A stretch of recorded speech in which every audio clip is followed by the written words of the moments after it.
Glória a Deus. Quantos podem celebrar porque Ele está vivo?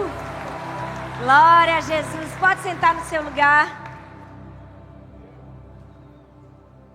Aleluia. Que coisa boa. Dia 2 de janeiro. Nós estamos no começo de um ano. Eu amo que 12 meses é um tempo suficiente para a gente correr uma corrida, cansar e renovar. É maravilhoso esse tempo de reset, recomeçar, fazer tudo novamente. A virada do ano tem esse sentimento. Vamos começar de novo? Vamos descansar e puxar um novo fôlego. E é para isso que nós estamos aqui. Eu não sei você, mas eu acho que a maioria da humanidade, do dia 31 para o dia 1, faz uma lista de sonhos, não é? Uma lista de objetivos, uma lista de planos. E eu não sei se você fez, mas eu fiz. Eu sempre faço. A minha vida é norteada por planejamento. E geralmente no fim do ano a gente gosta de renovar esse planejamento. Eu amo fazer o planejamento porque ele me ajuda a ter mais produtividade. Ele me ajuda a sinalizar qual é a área da minha vida que eu vou concentrar minha força, meu tempo, minha dedicação. É maravilhoso. Mas é muito bom quando a gente faz toda aquela lista de planos e no fim do ano a gente consegue. É ou não é, gente? A gente diz, cumpri, terminei, completei. Mas é bem verdade que em alguns anos, em alguns momentos da vida da gente, a gente já fez uma lista de objetivos e quando chegou no fim a gente ficou um pouco frustrado porque a gente não conseguiu. Quem aqui já passou por essa situação? Pode levantar a mão sem vergonha, gente. Eu também já passei por essa situação. É terrível quando a gente começa o ano e diz, esse ano eu vou ficar fitness. Esse ano eu vou ler a Bíblia toda. Esse ano eu vou fazer um curso. E quando chega o fim do ano a gente percebe que não conseguiu fazer isso. É por isso que nós estamos aqui nessa manhã. É por isso que Deus colocou essa palavra no meu coração. Como alcançar os meus objetivos. Não simplesmente como ter sonhos, projetos, planos de Deus para a minha vida, mas como ir até o fim, como concluir. Porque, infelizmente, quando a gente não conclui, a gente tem que viver com uma dolorosa, se eu posso assim dizer, né? Uma dolorosa chamada frustração. Ou coisa ruim é a frustração, é ou não é, gente? E a frustração nada mais é do que conviver com algo que a gente não conseguiu completar. A frustração, às vezes, vem na nossa vida por um impedimento que a gente mesmo causou ou que outras pessoas causaram. É muito mais fácil quando a frustração vem na nossa vida, quando outras pessoas causaram essa frustração, porque a gente tem alguém para culpar. Mas e quando fomos nós que causamos a frustração? Gente, é terrível, é ou não é? Quando a gente sabe que só nós fomos os culpados. Quando a gente tinha tudo nas mãos para fazer, mas não fizemos. É terrível. Mas tem uma coisa pior do que ser frustrado por algo que você mesmo não fez. É transformar aquilo que era um momento de frustração em um estado de frustração. Isso é o que muitas pessoas fazem. Ao invés de passarem por um momento de frustração, elas se tornam pessoas frustradas. O que é uma pessoa frustrada? Gente, uma pessoa que se torna frustrada em seu estado é aquela pessoa que está sempre reclamando. É sempre negativo, sempre vê o lado pior. Ela acha que a vida é uma competição, mas que ela está sempre no último lugar, já percebeu? Todo mundo se dá bem, menos ela. Todo mundo tem oportunidades, menos ela. É uma pessoa extremamente pessimista, negativa, frustrada, angustiada, triste. Ela não completa o que ela terminou. Por quê? Porque ela pegou um momento de frustração e transformou em um estado de frustração. Nós estamos aqui porque está no começo do ano e ninguém quer ser um frustrado. Amém, gente? Não, minha gente, vocês estão querendo ser frustrados? A gente está aqui porque a gente não quer ser um frustrado, amém? E você que está online também, amém? Você pode botar aí, amém, nos comentários. Nós estamos aqui porque nós precisamos aprender. Ok, eu quero alcançar meus sonhos, propósito de Deus para a minha vida, mas o que é que tem a minha parte nisso? O que é que eu preciso fazer para abandonar de vez a frustração? Não importa o que foi que aconteceu com a gente e tomar as rédeas da minha vida. Porque esse é o primeiro passo, gente. O problema é que a gente se abraçou com a frustração, não deu certo. Foram 10 anos que eu estive preso nisso. Pois bem, meu filho, está na hora de soltar a frustração, tomar as rédeas da sua vida e fazer alguma coisa. E é por isso que a gente está aqui, porque na teoria, gente, é muito bonito. É ou não é, gente? É a coisa mais linda do mundo. mas na prática tem aquelas letrinhas bem pequenininhas do contrato que ninguém te conta, mas eu estou aqui para te contar.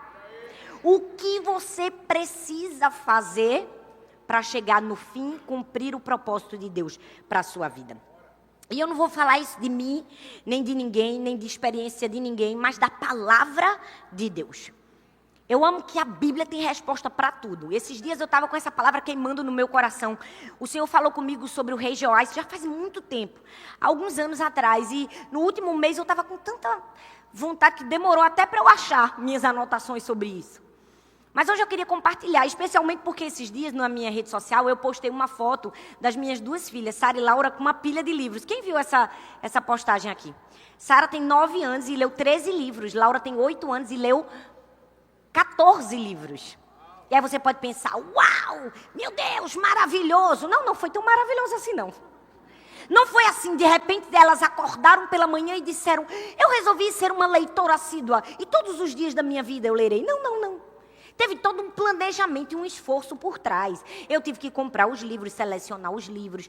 Eu peguei um papelzinho de post-it, contava as páginas, colava até onde elas iam ler diariamente. E eu fiz uma coisa que as mães sabem fazer muito bem, cobrar.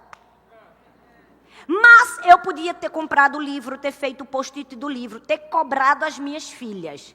Elas não conseguiriam o seu objetivo se não tivessem uma coisa chamada disciplina para ir até o fim.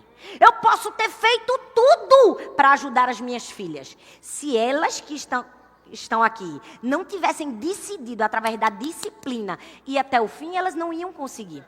Eu amo que com Deus é a mesma coisa na vida da gente, né? Deus nos dá um panorama daquilo que a gente precisa fazer. Deus dá a direção, Deus mostra o caminho, Deus dá a ferramenta. Mas cabe a gente cumprir o que a gente precisa fazer. Deus não vai pegar o livro e ler por a gente, vai? Não, Deus vai mostrar o caminho, mas existe uma parte que só nós podemos fazer. E isso precisa exigir de nós uma coisa chamada disciplina. Fala comigo, disciplina. Gente, disciplina.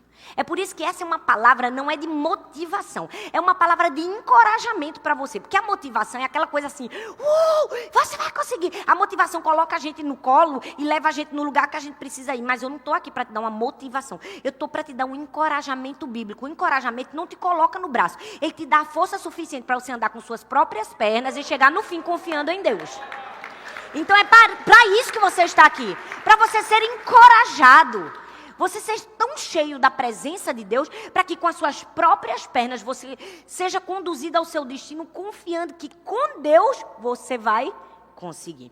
Hoje eu quero falar a história que está em 2 Reis, capítulo 13, do verso 14 ao 19. Se você tiver com sua Bíblia, você pode abrir, ou você pode apenas escutar.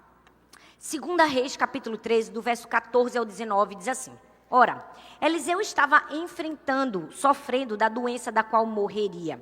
Então Joás, rei de Israel, foi visitá-lo e, curvado sobre ele, chorou, gritando, meu pai, tu és como os carros e os cavaleiros de Israel. E Eliseu lhe disse, traga um arco e algumas flechas. E ele assim o fez. Pegue o arco em suas mãos, disse ao rei de Israel. E quando pegou, Eliseu pôs as mãos sobre as mãos do rei e lhe disse para abrir a janela que dava para o leste e atirar. O rei o fez. Então Eliseu declarou, essa é a flecha da vitória do Senhor. Diga comigo, essa é a flecha da vitória do Senhor. A flecha da vitória contra a Síria. Você destruirá totalmente os arameus em Afeque. Em seguida, Eliseu mandou o rei pegar as flechas e golpear o chão. Ele golpeou o chão 3 vezes e parou. O homem de Deus ficou irado com ele e disse, você deveria ter golpeado o chão 5 ou 6 vezes, então iria derrotar a Síria e destruiria completamente. Mas agora você a derrotará somente 3 vezes. Esse texto tem 2 protagonistas. O profeta Eliseu, um grande homem de Deus, aquele que havia recebido a porção dobrada de Elias, porque ele havia pedido. Um homem que Deus usava para dar orientação, a direção, a estratégia para o seu povo. Mas também tem um segundo personagem, um rei, o rei Joás. Gente, o rei Joás não era peça boa, não. Ele não era um bom homem. E ele estava num momento crítico da sua vida. Ele estava tendo que comandar o seu povo contra pior inimigo do povo, que era um inimigo sanguinário, maligno, os sírios. Então, o texto fala do momento em que o profeta estava morrendo, no leito de morte, nos últimos momentos. Então, o rei vai até o profeta, naquele momento crítico, e eu fico imaginando a situação do rei. Ele estava em crise, ele estava desesperado, porque ele tinha uma missão, ele tinha uma responsabilidade, e eu fico imaginando, ele diz assim, o profeta vai morrer e vai sobrar tudo para mim. Eu não tenho um profeta para dizer o que eu tenho que fazer, e agora? Então ele chega aos pés do profeta e começa a chorar. Ele começa a chorar e ele começa a clamar pelo profeta. Isso não é uma coisa muito simples, gente. É comum para mim e para você, que somos meros mortais. Mas um rei e até um outro, né, que não era no seu padrão de autoridade, se ajoelhar na cama do outro e começar a chorar, não é muito comum não, gente. O rei estava quebrando um protocolo. O normal era o rei mandar o profeta vir até o palácio. Mas aqui era o rei indo até a casa do profeta e chorando. Por quê? Porque o rei precisava vencer uma guerra. E às vezes, para vencer algumas guerras na nossa vida, a gente vai ter que quebrar uns protocolos. A gente vai ter que quebrar o de suficiência, orgulho. A gente vai ter que quebrar coisas que nos apegamos em momentos de glória para poder vencermos as nossas guerras. Então o rei vai lá e se humilha, ele dá um choro de lamento, ele diz, meu pai, é como se ele estivesse dizendo, o Senhor protetor de Israel, o Senhor guia, Deus fala contigo, e agora o que é que vai ser da gente? E eu amo que o profeta não alisou a cabeça do rei, não disse que estou condoído com você, que situação difícil. Meu Deus, deve ser muito ruim, você vai ter que lutar contra os sírios. Não. O profeta não faz um chorinho, nem um alisado na cabeça do rei. Ele dá uma ordem ao rei. E assim é com a gente. Não importa a guerra que a gente esteja enfrentando. Não fica achando que Deus vai ficar alisando a sua cabeça. Sua vida é triste, meu filho. Dos outros está todo mundo nas Maldivas. Mas você está sofrendo. Não, Deus não faz isso com a gente, não.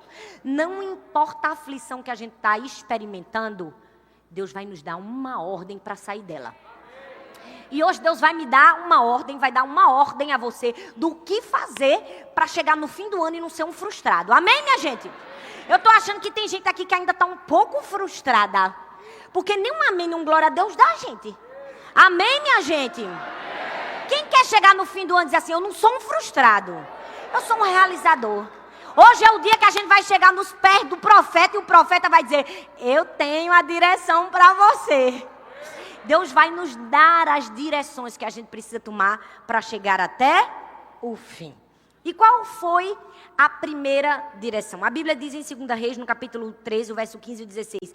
E Eliseu lhe disse, traga um arco e algumas flechas. E assim ele o fez. Existem outras versões que dizem assim, retesa o arco. Talvez você não saiba o que significa retesar um arco, mas retesar um arco era um ato de entortar o arco. Você já viu um arco e uma flecha? Ele é curvo assim.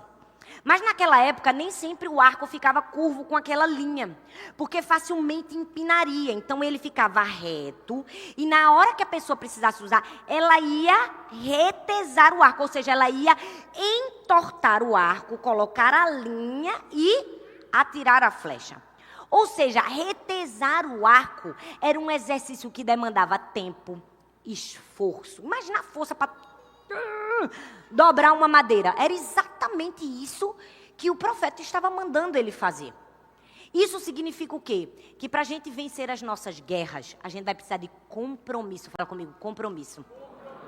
Esforço, gente, porque a vida não é fácil não. Se alguém te diz, é uma mentira, eu tô aqui para quebrar essa mentira na tua cabeça. A vida não é fácil, a gente vai precisar de esforço para sair da onde a gente deseja sair. Vai precisar ir até o fim, usar a última gota de energia que a gente tem. Tem muita gente que está dizendo assim, faça o que estiver no seu coração, faça o que o seu coração mandar. Faça o que você tiver vontade. Não, a gente não só faz o que tem vontade, não. A gente faz o que é necessário ser feito. Se a gente quer ser um vencedor, a gente vai ter que retesar o arco, a gente vai ter que dobrar, a gente vai ter que curva, a gente vai ter que exercer força. Então, se você quer ser bem sucedido na sua vida esse ano, vai ter que ter esforço, meu filho. Vai ter que acordar cedo. Quero ler a Bíblia. Acorda meia hora mais cedo. Quero buscar a Deus. Estou cansado no trabalho, mas eu venho para a igreja. É esforço, gente. É esforço. É dedicação. Gente, Arthur morou nos Estados Unidos, numa cidade chamada Kentucky. E a cidade de Arthur é um interior, bem interior, né, amor? Não tinha o estado, tinha muita coisa que fazer, não. A única coisa famosa que tem lá é a corrida derby de cavalos. E sobre essa corrida, eu não sei se você sabe, mas os cavalos, né, cavalos preparados para corridas, que são treinados para isso, eles correm com tanta velocidade que quando chegam no fim do percurso, falta a eles oxigenação. E sabe como é que o cavalo termina a corrida? Com o coração. Uau! É por isso que a gente precisa entender que é o coração que separa o bom do melhor. O que planeja do que realiza. É ou não é, gente? O que quer crescer do que cresce. É fazer com o coração. Tem hora, minha filha, que vai faltar o fôlego. Você vai arrancar a força do coração e vai até o fim. Por que os atletas dão tanto valor aos cavalos? A gente vê aqueles atletas, né, com seus cavalos de pismo e alise e pentear aquele cabelo, aquela crista, sei lá como é o nome daquilo. É um alisado com cavalo. É ou não é, gente? Porque ele sabe dar valor ao animal. Ele sabe que o animal dá a última gota de oxigênio, a última batimento cardíaco para ir até o fim e fazer ele vencer a corrida. Deixa eu te dizer, na vida você vai precisar de esforço. Vira para a pessoa que está do seu lado e fala, é esforço, minha filha. Já começou o ano apanhando. Fala, já começou o ano apanhando. É trabalho duro. Eu vejo tanta gente querendo crescer, ser bem-sucedido. Se tem uma coisa que o ser humano queria ser, é milionário. Todo mundo em algum momento quer dizer assim, eu não queria ter um problema de ter que pagar uma conta. Eu não queria me preocupar se eu tenho dinheiro na conta ou não para pagar. É ou não é, gente? É errado isso? É não. Imagina que coisa boa, você não se preocupar se você tem o dinheiro para pagar a conta. Deve ser muito bom. Então, já que você tem esse desejo no seu coração, eu vou te dar o segredo dos milionários. Uma pesquisa da Universidade de Geórgia contou o segredo dos milionários. Todos os milionários que conseguiram sua riqueza sem herança, com as próprias mãos e com as próprias forças, têm uma coisa em comum. Adivinha o que é? Trabalho duro. Esforço. Todos eles trabalhavam de 12 a 14 horas por dia. E a gente está querendo um segredo. Mirabólico, o segredo é esforço. O segredo é dedicação. O segredo é ser uma pessoa comprometida. O profeta estava olhando para o rei dizendo assim, bora, começa, retesa o arco. Vamos começar a entortar? Vamos começar a fazer o que você precisa fazer para vencer essa guerra? Ei, nós precisamos ser pessoas comprometidas com nós mesmos, com o nosso futuro. Com aquilo que Deus colocou nas nossas mãos. Ninguém pode alcançar o máximo do seu potencial dando o mínimo, não. Não fica achando que você vai alcançar o máximo se você dá um pouquinho só do seu esforço. Pessoas comprometidas são pessoas que estão sempre dispostas a ir além. Você não vai ver uma pessoa comprometida dizendo assim, não posso hoje, não está na minha escala, não é o meu dia, não está na minha hora, estou cansado. Uma pessoa comprometida, ela faz o que é preciso até o fim. A gente conhece o comprometido do descomprometido, gente. É fácil enxergar uma pessoa comprometida e uma pessoa descomprometida. É ou não é? Uma pessoa comprometida, não está na hora dela, ela faz. Não está no tempo dela, ela faz. Ela vai até o fim. Ela não precisa de circunstância favorável. Se tem uma característica de uma pessoa comprometida que a gente precisa ser e fazer, é ir até o fim. Essa é a melhor característica de uma pessoa comprometida. Ela começa e termina, porque tem muita gente. Eita, que é bom em começar, é bom em escrever objetivo. Tem uma checklist, cola na geladeira, cola no quarto, mas não faz nada, gente. Uma pessoa comprometida é alguém que está disposto a ir até o fim. É alguém que é comprometido com a excelência. Você sabe o que é estresse? Um especialista disse que o estresse é o resultado da gente fazer menos do que a gente era capaz de fazer. Meu Deus! Tão simples assim, tão simples assim. Você sabe por que você fica estressado? Porque você dá menos do que você deveria para uma atividade, não te dá o resultado, aí você fica com raiva. Então eu quero deixar de ser uma pessoa estressada esse ano. Meu filho, tenha excelência. Faça o seu melhor. Para de passar a poeira para debaixo do tapete. Faz o máximo que você... 30 anos que eu trabalho no meu emprego, nunca tive um aumento. Pois bem, problema teu. Porque uma pessoa comprometida, o chefe é desesperado para dar um aumento para ele, é ou não é? Eu tenho funcionários que eu digo assim, eu preciso dar um aumento para essa pessoa, porque ela está me pedindo um aumento. Ela é tão comprometida, ela é tão esforçada, ela é tão dedicada, que eu não posso não fazer isso. Ei, retesa o arco, tenha compromisso, esforço, dedicação. Vá até o fim. O rei Joás tinha um problema, ele tinha uma crise, ele precisava retomar algumas cidades, ele precisava vencer a guerra. E talvez aquela ordem retesar um arco na casa do profeta, no momento que não tinha batalha, parecia loucura, parecia ou não parecia? Mas ele simplesmente obedeceu, porque ele entendeu que o profeta estava tentando ensinar ele um princípio, o princípio do esforço. Você veio aqui para entender esse princípio, o princípio do esforço. Seja esforçado. Se você quer crescer, dê o seu melhor. Faça como o cavalo. Quando não tiver mais oxigênio, vai com o coração batendo. Mas faz até o fim. E se tem uma coisa que eu gosto de falar, gente... E Deus que me perdoe, não é orgulho não, mas o Senhor sabe que eu tenho moral para falar isso aqui que eu vou falar hoje. Porque eu tenho muito defeito na minha vida. Tem muitas áreas que eu digo, Deus, isso aí ainda não dá para falar não. Mas sobre esforço, dedicação, intensidade. Pensa uma bichinha que tem? Quando está todo mundo dormindo, eu estou acordado. Quando está todo mundo descansando, eu estou trabalhando. Está aqui meu marido e minha irmã que não me deixa mentir. Agora tem gente que quer alcançar, e eu fico olhando assim, oh meu Deus. Vai chegar nunca, a pessoa mais descansada do que tudo. O mundo está caindo e ela está assim, olhando. Quem é que vai fazer isso? É tu, rapaz, se não tem ninguém para fazer. Faz tu. Toma as rédeas da situação. Te esforça na tua vida. Quantas vezes eu me acordei cambaleando, cansada. Fui dormir de madrugada, acordei de madrugada para um voo, para um avião, cansada, já morrendo. Mas eu estava ali, é esforço, é dedicação, a vida é isso. Quem quer ter objetivo precisa aprender a se esforçar. Primeira lição do texto. Segunda, seja guiado por Deus. Eu amo que o texto diz que o profeta diz assim, ó, pega um arco, retesa o arco. E depois o texto diz que ele diz assim, pegue nas suas mãos.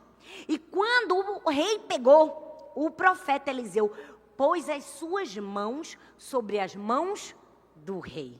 Que coisa linda. O que é isso? Ser guiado por Deus. Ora, você acha que um rei não sabia atirar uma flecha? Gente, o rei era altamente preparado para batalhas, não era o profeta. É como se o profeta fosse pastor. O pastor não entende de arma, o pastor entende de direção. Quem entende de arma e de guerra era o rei. Ou seja, quem era mais preparado para atirar? Na lógica, o rei. O rei era altamente engajado com as guerras.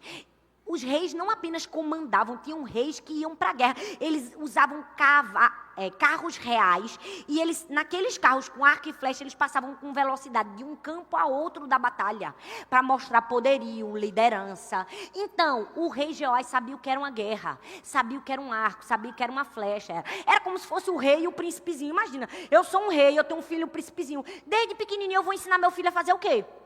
A arte da guerra, porque eu sou rei, meu filho um dia vai ser rei. É igual minhas filhas, todo dia eu ensino a palavra para elas. Por quê? Porque eu sou pastora, um dia elas também vão ser.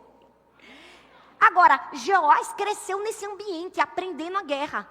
Então, quando ele pega o arco e a flecha, o profeta põe as mãos sobre ele. Eu fico imaginando, ele poderia ter dito muito bem o quê? Ô profeta, solta aqui, por favor. Tá pensando quando você fazer isso aqui, não é? Tá pensando quando você atirar uma flecha? Passei minha vida todinha estudando arco e flecha. É ou não é? Poderia ou não poderia?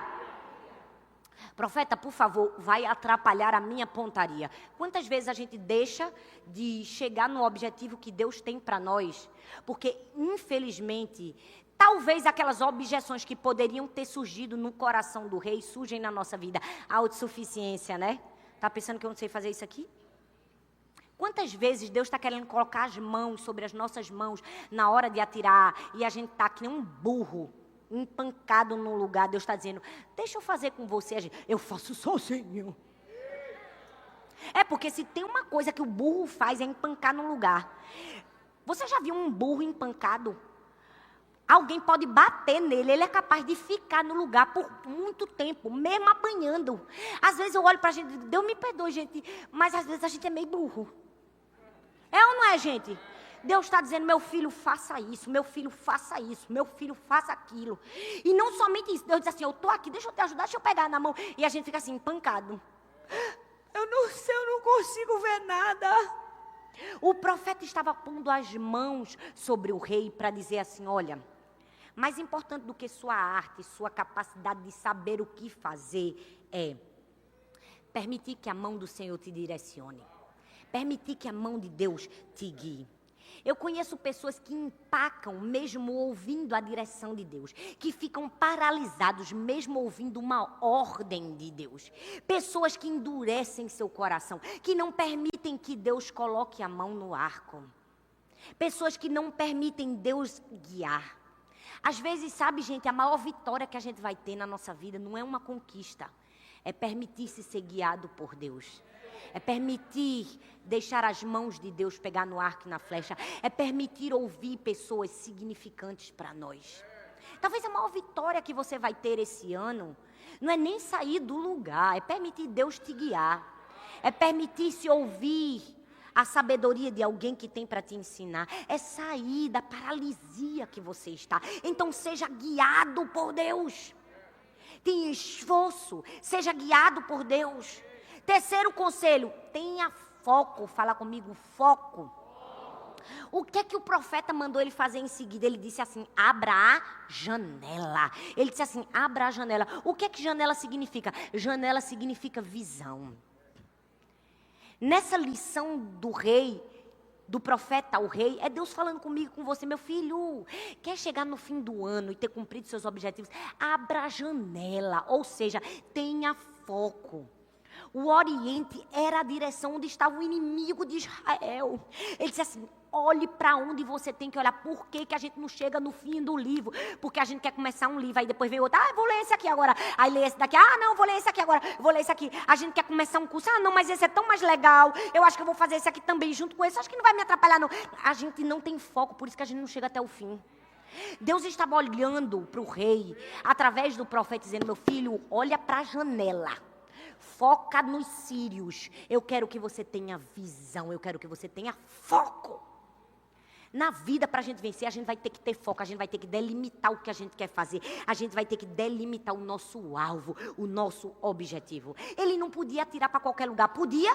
Não. Ele tinha que atirar na direção onde estava o exército inimigo. Onde estavam os sírios. Era Deus ensinando para ele um princípio. Meu filho, na vida, para você vencer, você vai ter que focar em alguma coisa. Quantas pessoas que eu fico olhando assim, eu digo, meu Deus do céu, que desperdício de vida. É ou não é? Eu olho assim, quanto talento, mas a pessoa quer fazer 10 coisas ao mesmo tempo, não faz nenhuma. Gente, foca no que você é bom. Você já percebeu que a gente perde a oportunidade de vencer na vida? Porque a gente foca no que a gente é ruim. Se tem algo que a gente sabe fazer muito bem com nós mesmos, é nos destruir. Vamos falar a verdade. Ou coisa ruim é ver alguém que o tempo todo só vê o defeito dela. Porque eu não sou bom naquilo, porque eu não sou bom naquilo. Pois bem, eu também não sou bom em tantas coisas, mas em alguma coisa eu sou boa. E o que é que eu faço, pastor? Eu foco no que eu sou bom. Porque se eu ficar abraçando o que eu sou ruim, aí eu vou piorar. Entendeu? Eu preciso abraçar o que é bom. Gente, Neymar. Já pensou se Neymar resolvesse passar a vida lamentando porque não sabe jogar vôlei? Bem simples para você compreender, porque às vezes a gente tem que desenhar. Se Neymar passasse a vida toda reclamando, não sou um bom jogador de vôlei, eu vou treinar um pouco, mas o vôlei não seria o craque que ele é no futebol. Mas ele focou em dizer, eu sou um jogador de futebol, então vou concentrar a minha vida em ser um bom jogador de futebol. Por isso que ele é o que ele é, gente. Você está entendendo? Vamos sair de Neymar agora para o rei? O rei estava precisando entender que ele tinha que ter um objetivo. O objetivo eram os sírios. Para ter sucesso, você vai ter que atirar a flecha do Senhor, mas vai ter que ser para o lugar certo. Hoje, quando você sair daqui, faça uma oração e diga assim, Deus, me perdoa se eu estou atirando flecha para tudo quanto é lado. Me mostra qual é o alvo. Me mostra qual é o alvo que eu tenho que atirar as flechas. Me mostra, Senhor. Eu não sei você, mas eu já sei meu alvo desse ano. Eu sei exatamente o que eu vou fazer. Dia 31 já reúne minha equipe. Eu digo, é isso aqui, a gente vai concentrar nisso aqui, a gente vai fazer isso aqui, o resultado vai ser isso aqui, é Deus que vai com a gente. O problema é que tem muita gente que é devagar. Eu não sei, eu estou esperando Deus me revelar. Pois bem, Deus não te revelou, porque tu não tem vida suficiente com Deus ainda para buscar nele o que é necessário. Não vai pro pé da cama, não escuta a voz de quem tem que ouvir, não busca quem tem que buscar. Fica aí pensando, eu vou fazer isso, eu vou fazer aquilo. Deus está dizendo, vamos, colega, dobra o joelho, fala com o profeta, ouve a voz de Deus. Porque você tem que vir gerando no seu espírito aquilo que Deus quer fazer através da sua vida. Você tem que dizer, Deus, para que o Senhor quer que eu faça isso? Deus, qual é o meu propósito? Deus me mostra. E Deus vai se revelar a você quando você tiver discernimento suficiente para se ajoelhar na hora que tiver que se ajoelhar. E não somente isso, obedecer. Fala comigo, obedecer. É o quarto passo. Obedecer passo a passo. Não está aqui não, porque eu mudei a mensagem hoje de manhã, eu queria mudar, eu mudei. Anota aí. Quarto passo, obedecer passo a passo. Presta bastante atenção, gente. É estranho o que o profeta fala para ele. O que o profeta fala para ele. Chega a ser infantil. Perceba comigo. Ele diz passo a passo o que o rei tem que fazer. Ele diz assim, ó, pega o arco, pega as flechas, prepare-se para atirar, abra a janela, atire a flecha. O que é que o profeta estava fazendo? Ele estava fazendo aquilo que a teologia chama de atos proféticos. Ele estava dando ilustrações simbólicas para que o rei aprendesse em verdades espirituais. Aquele passo a passo do profeta era um ensino para entender verdades espirituais. Não era aleatório, não era uma fantasia, não era só uma historinha. Ele estava ensinando ao rei que a gente precisa obedecer passo a passo. Tem muita gente que diz assim, pastora, mas eu sou tão obediente ao Senhor. Pois bem, o problema é que as pessoas acham que a obediência é uma coisa única e imediata. Não, na verdade, a obediência é um caminho. A obediência é um passo a passo. Eu obedeço uma coisa hoje, amanhã eu obedeço outra coisa. Depois de amanhã eu obedeci, Deus não fez nada, minha filha. A obediência não é uma vez só, não. A obediência é a vida inteira. O problema é que a gente acha que Deus vai revelar. Deus vai dar um mapa para a gente. Deixa eu te dizer, Deus não vai dar um mapa para a gente. Ele vai ser nosso companheiro de viagem. Deus não vai dizer tudo o que a gente tem que fazer de uma vez só. Ele vai dizendo assim, ó, estou aqui contigo, vamos lá, faz isso, faz aquilo, faz agora isso. Deus é o nosso companheiro de viagem. O problema é que a gente não traz ele para perto. O problema é que a gente quer obedecer uma coisa uma vez e achar que tudo vai dar certo. Não, a obediência é uma progressão na nossa vida. Era como se Deus estivesse dizendo assim, não é só atirar a flecha, reteza o arco, pega a flecha, se prepara, tenha foco, olha para o lugar certo, agora você atira. Deus estava ensinando um princípio, que eu e você, para termos sucesso na nossa vida, a gente tem que entregar toda a nossa autonomia a Deus, todas as nossas vontades para Deus. Não é simplesmente dizer assim, Deus me mostra tudo, porque Deus não tem a obrigação de mostrar tudo. E nem isso acontece na nossa vida cotidiana, gente. Quem aqui, quando foi aprender a dirigir? Quem tem carteira de motorista? Pela graça de Deus, Deus, vai conduzindo, Senhor. Hoje eu parei na Blitz. Eu acho que o cara da Blitz parou a gente só para falar com a gente. Pastor! Eu digo, eu sabia. Não me atrasa para o culto não, rapaz, em nome de Jesus. Voltando. Quando você aprendeu a dirigir, por um acaso, você pegou um manual de instruções, entrou no carro e começou a dirigir? Foi, gente? Tinha alguém do teu lado te ensinando, tinha ou não tinha? Passo a passo. Quando eu aprendi a dirigir, foi com minha irmã Sara. Eu ia para a faculdade, ela passou uma semana indo comigo para a faculdade todo santo dia. Ela ficava me esperando, coitada, a minha aula todinha. Ela ia de manhã e fazia, bota a primeira, a segunda agora, a terceira, freia, puxa pro lado. Era terrível. Foi o Espírito Santo e os anjos que me guardaram. Porque pensa numa pessoa que era ruim no começo. Hoje eu sou melhor que tu. Desafiei. Mas, ó, minhas filhas aqui, ó, para comprovar que é verdade. É verdade, não é, Laura? E minha irmã também. Tá feito. Ei, olha bem para mim aqui, ó. Sabe por quê, gente? Porque quando a gente vai aprender alguma coisa, a gente precisa de alguém do nosso lado para nos conduzir. Quem é essa pessoa? É o Espírito Santo de Deus. Obediência é passo a passo. A gente precisa aprender a ter Deus do nosso lado. A gente tem que parar com esse negócio de só ficar chorando na cama do profeta. O problema é que tem muita gente que chora que é uma beleza, né? Oh, Deus, me ajuda, Senhor. Me dá uma orientação, Senhor. Minha vida agora, essa responsabilidade. Eu não sei mais o que fazer. Aí Deus usa um profeta e diz, levanta, faz isso, faz aquilo. Fala, quero mais não, quero chorar. A pessoa quer só chorar. Tem uma hora que você chora, tem uma hora que você se quebranta, tem uma hora que você se arrepende. Não estou dizendo que você não pode chorar, não. Chora, oh meu Deus. Chora bem muito, mas depois levanta e faz alguma coisa. Levanta e toma uma atitude de fé. Aí, quando você decidir fazer, você não pode fazer de todo jeito. Aí vem a parte que eu mais gosto. Você faz com intensidade. Fala comigo, intensidade. Agora que o negócio começou a ficar bom. Intensidade. Porque o profeta diz assim, atire a flecha da vitória. Quando ele atirou a flecha da vitória, o profeta diz outra coisa. Ele disse assim, ó, agora pegue a flecha e bata no chão. Eita, se fosse muito crente aqui. Ia fazer o quê? Bata no chão. Bate, pá! Bati uma vez. Batia ou não batia? Mas perceba que todos os outros passos, o profeta disse exatamente o que ele tinha que fazer. Nesse último, ele não disse quantas vezes tinha que bater. Disse? Porque intensidade é uma coisa que eu e você escolhemos. Deus diz assim, me busca. Mas a maneira como a gente busca, quem diz somos nós.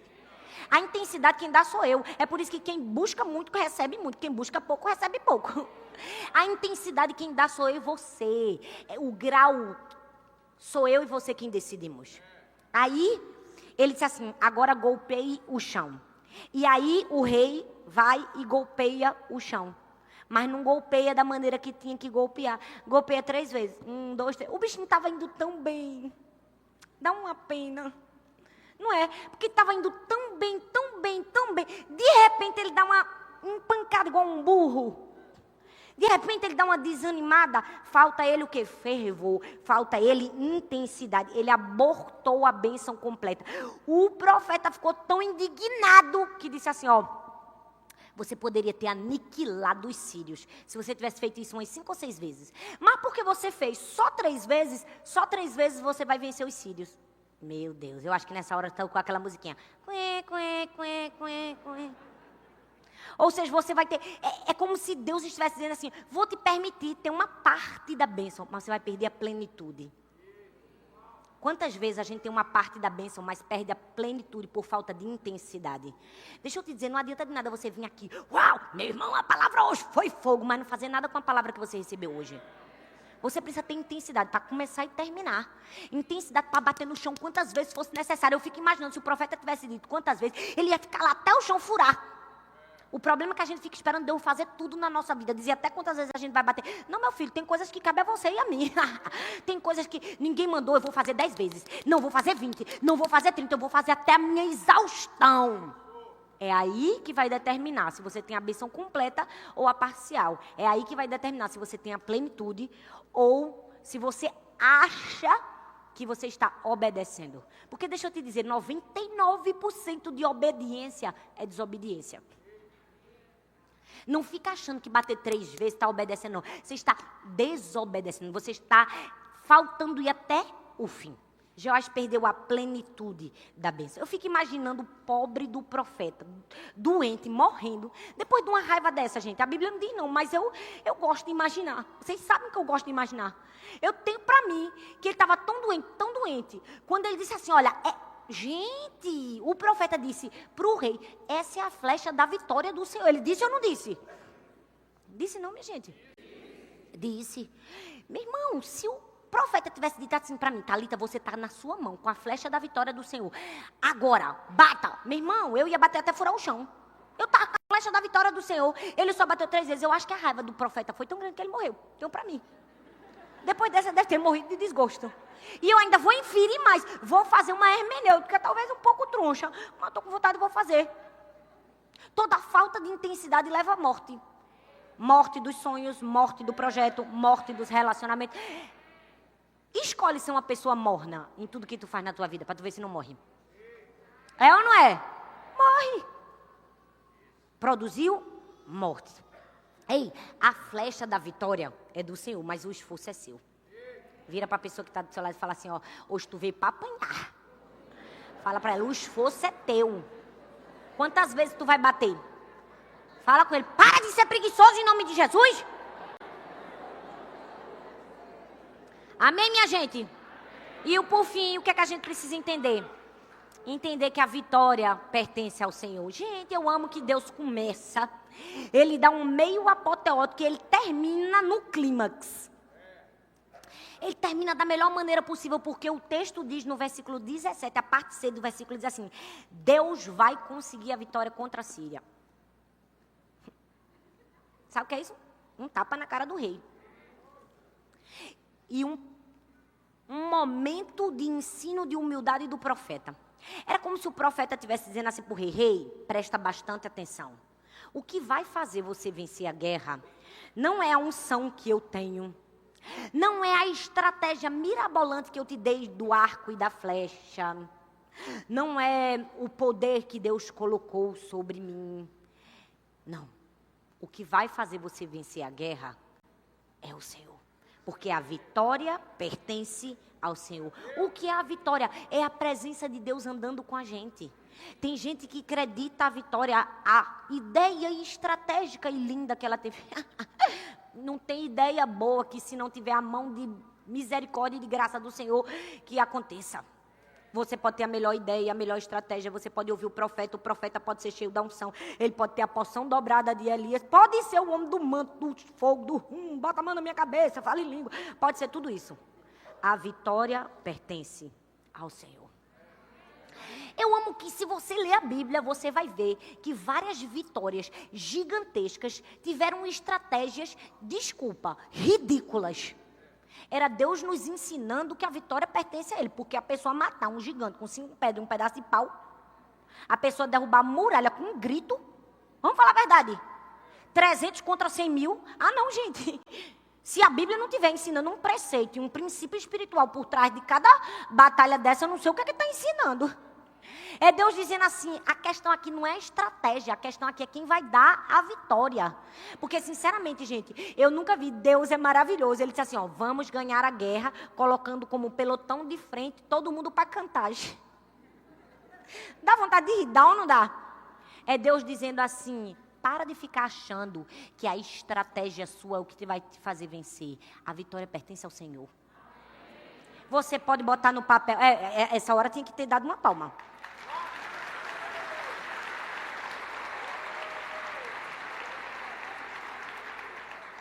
Porque tem muita gente que é movido no braço da carne. Eu vou para uma palestra, paga 4 mil reais. 3 mil reais. Fica 3 dias com um cara que diz, vá, você vai conseguir. Não, colega. Você pode botar no papel, colar na sua cara, olhar para o carro que você quer. Quem vai te dar vitória é o Senhor.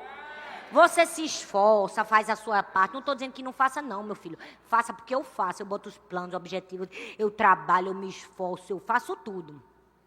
Mas quando por um acaso passar na minha cabeça que eu sou o mais esforçado da minha família, o mais esforçado da minha célula, o mais esforçado que eu conquistei, aí Deus diz, eita, foi triste.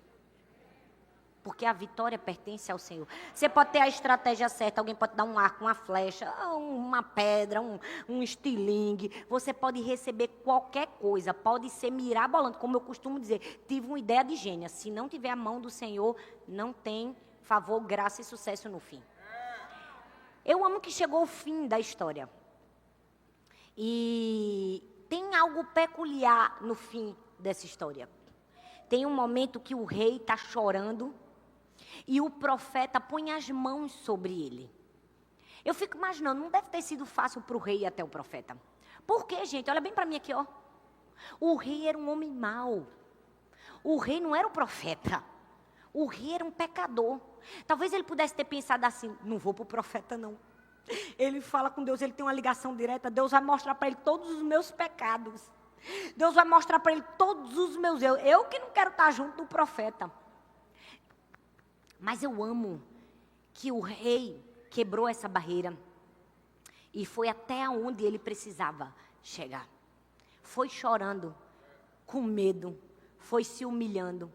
E Deus poderia muito bem ter olhado para o rei e disse, maligno, perverso, pecador, vou fazer você perder agora, para você ver as consequências do seu erro. Mas o texto diz que o profeta põe as mãos sobre o rei. O profeta é a figura de Jesus na minha vida e na sua vida. Quantas vezes nós falhamos nos nossos compromissos com Ele? Quantas vezes a gente disse, Deus, esse ano eu vou te buscar mais, e no fim do ano a gente não buscou foi nada. E a gente chega humilhado, não é? Chorando no fim do ano, mais uma vez dizendo, perdão, Senhor. Porque eu deveria ter buscado e não busquei. Eu amo que Deus não é aquele carrasco que joga em rosto, diz, acabou, tá vendo? Você é um inconsequente, procrastinador. Não, mais uma vez ele nos dá a chance. Ele põe as mãos sobre nós e diz, vem cá, meu filho, eu vou te ensinar a atirar essa flecha. Talvez você chegou aqui nessa manhã e talvez você está se sentindo um pouco frustrado pelo ano que você viveu. Você pensa, eu podia ter feito mais. Eu podia ter cumprido os objetivos, ter chegado ao fim, mas eu não consegui. Senhor, me perdoa. E talvez você ache que Deus está aqui com a cara de carrasco para te dizer, está tudo acabado, vou acreditar em outra pessoa. Não. Deus vai pôr as mãos sobre você e dizer, me ajuda a te ajudar. Deixa eu guiar a sua flecha. Deixa eu ser com você. Porque na verdade, gente, no fundo, o que o profeta queria dizer ao rei é que aquela flecha ali era ele. A flecha da vitória do Senhor era ele. Era o próprio rei. Ele estava dizendo, olha, você é a flecha. O que você fizer determina a vitória ou a derrota. Deus te trouxe aqui para te dizer, você é a flecha. Você é a flecha da vitória do Senhor.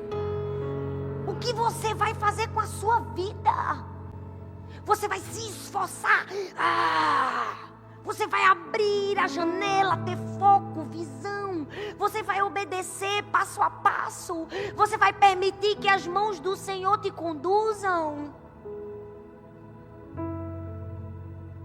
Você vai ter humildade o suficiente para reconhecer que a vitória vem do Senhor. Se você fizer todas essas coisas, é certo que no fim do ano você não será uma pessoa frustrada. Você será uma pessoa realizada. Você pode ficar em pé no seu lugar? Você pode colocar a mão no seu coração. Compromisso, foco, intensidade. Feche seus olhos. Feche seus olhos.